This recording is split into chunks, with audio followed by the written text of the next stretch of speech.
Assalamualaikum warahmatullahi wabarakatuh. Selamat pagi semuanya. Pada pertemuan kali ini, Ibu akan menyampaikan materi yang kedua dari bab kedua kita, yaitu tentang kaidah kebahasaan teks eksplanasi. Apakah ada yang tahu kaidah kebahasaan teks eksplanasi itu ada apa saja? Baik, Ibu akan menerangkan lebih lanjut tentang kaidah kebahasaan teks eksplanasi itu meliputi apa saja. Apa saja sih kaidah kebahasaan teks eksplanasi itu?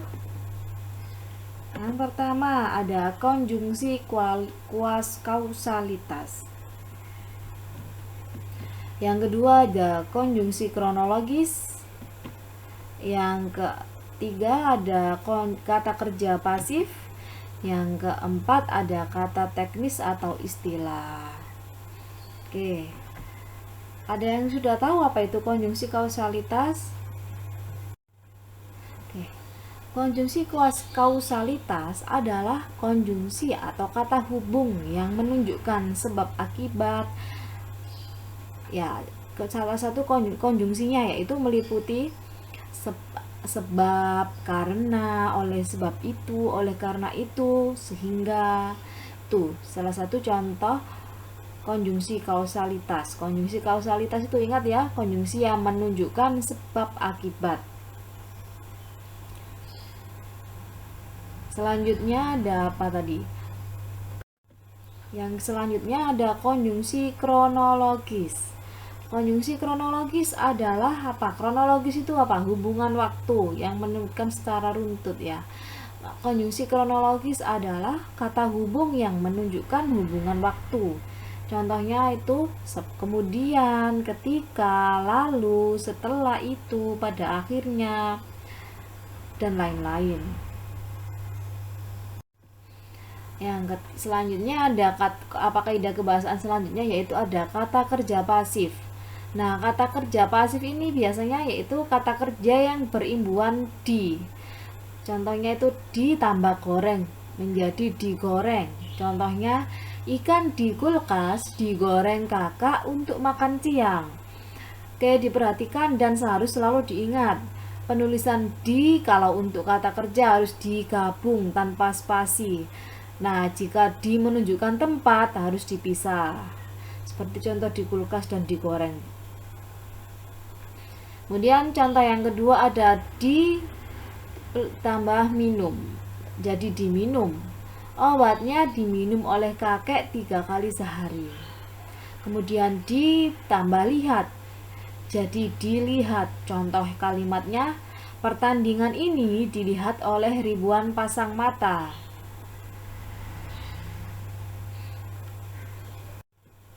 Nah, selanjutnya ada kata teknis.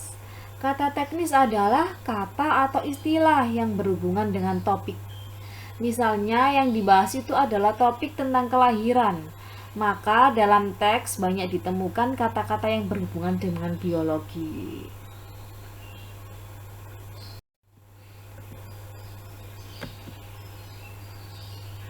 Nah, berikut Ibu beri contoh teks eksplanasi. Nah, ini adalah contoh teks eksplanasi beserta strukturnya.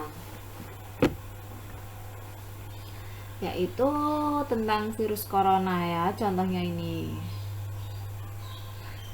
Itu ada identifikasi fenomena, proses kejadian, dan ulasan.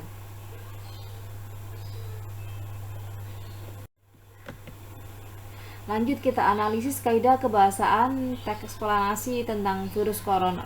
Teks eksplanasi yang berjudul virus corona tadi.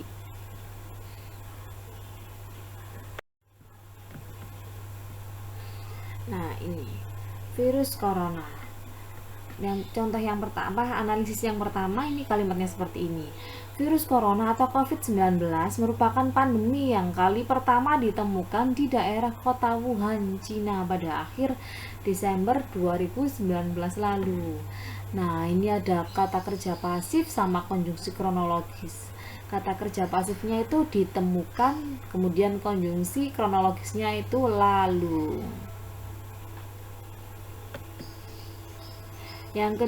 Kalimat yang kedua, kemudian virus ini akan terus menginfeksi jika imun tubuh lemah, dapat berujung pada kematian. Tuh ada konjungsi kronologis kemudian. Selanjutnya, awal virus corona diduga ditularkan dari hewan liar yang dimakan oleh manusia, seperti kelelawar dan ular. Apa yo kata teknisnya di situ? Tuh kata teknisnya yaitu kan yang dibahas di sini adalah virus corona. Jadi kata corona itu merupakan kata teknis. Kemudian kata kerja pasifnya ada tiga. Diduga, ditularkan, sama dimakan.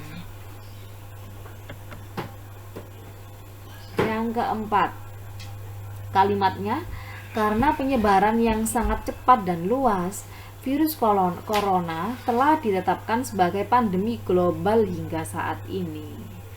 Nah, itu ditemukan apa? Konjungsi kausalitas dan kata kerja pasif. Konjungsi kausalitasnya itu karena. Apa tadi konjungsi kualitas?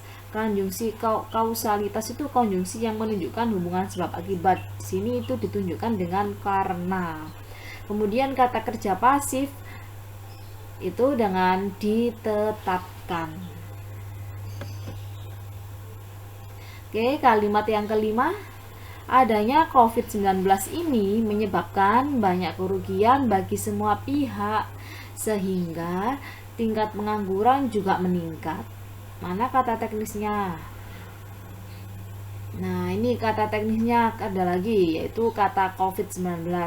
Kemudian terdapat juga konjungsi kausalitas. Konjungsi kausalitas atau hubungan sebab akibat ditunjukkan oleh kata dengan konjungsi sehingga pada kalimat ini. Selanjutnya, kalimatnya, rajin-rajinlah mencuci tangan dan mengenakan masker ketika keluar rumah untuk mencegah penyebaran virus ini. Nah, pada kalimat itu ditemukan kembali konjungsi kronologis. Itu apa? Konjungsi kronologisnya berupa ketika. Oke, sekian penjelasan Ibu pada hari ini.